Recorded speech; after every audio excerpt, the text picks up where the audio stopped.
Joining us now is Darren Samuelsohn, Politico's senior White House reporter. Darren, this speech was optimistic. The president had a very steady tone. I didn't count a single insult.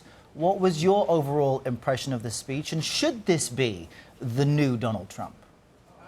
Well, it was definitely very different than the Donald Trump inauguration speech we heard about 6 weeks ago, talking about American carnage and pretty much taking a big back slap at the lawmakers who were all right behind him there in front of the Capitol.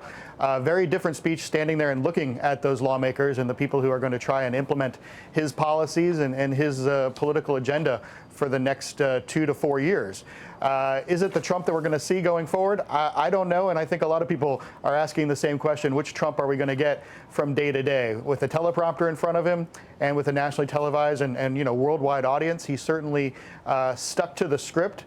And that script was one that certainly appealed to the Republicans in the room, to his base, I think, as well.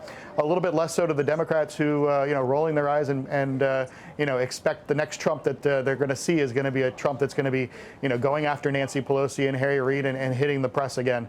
So I think a lot of wait and see in terms of which Trump we see going forward.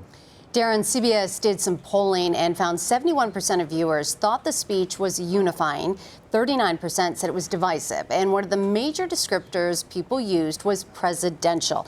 I know you did some fact checking during Trump's speech last night. What did you find? Yeah, there was, the categorical, the typical mistakes that you get out of a Donald Trump speech, the ones that we obviously covered and fact-checked during the debates. They were flying at a pretty rapid pace. I think we ended up counting up about a dozen when the night was through, from talking about how the American pride was coming back. That was something very early on in the remarks that he talked about.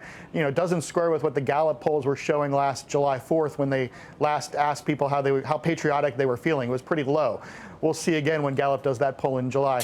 But on everything from the Chicago murder rate in the first couple of months, it actually isn't that much different than the first 2 months of 2016.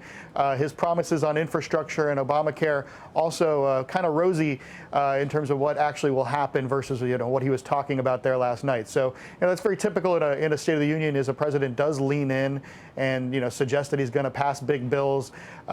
Trump has really put a lot of things, though, on the runway for takeoff, and I think at this point in time, it's really hard to tell how many of the big lifts that he's asking for are going to come in for landing.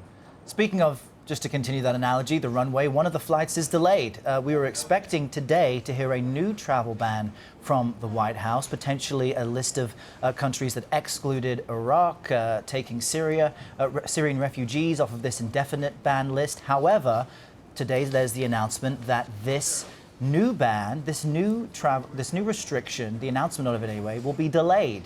What do you make of that? Is it to kind of benefit from the goodwill and the good response to the speech? Yeah, I think the disciplined messaging is what happened. They didn't want to step all over the good news that they're riding today. It's been good pretty much for them since last night's speech ended.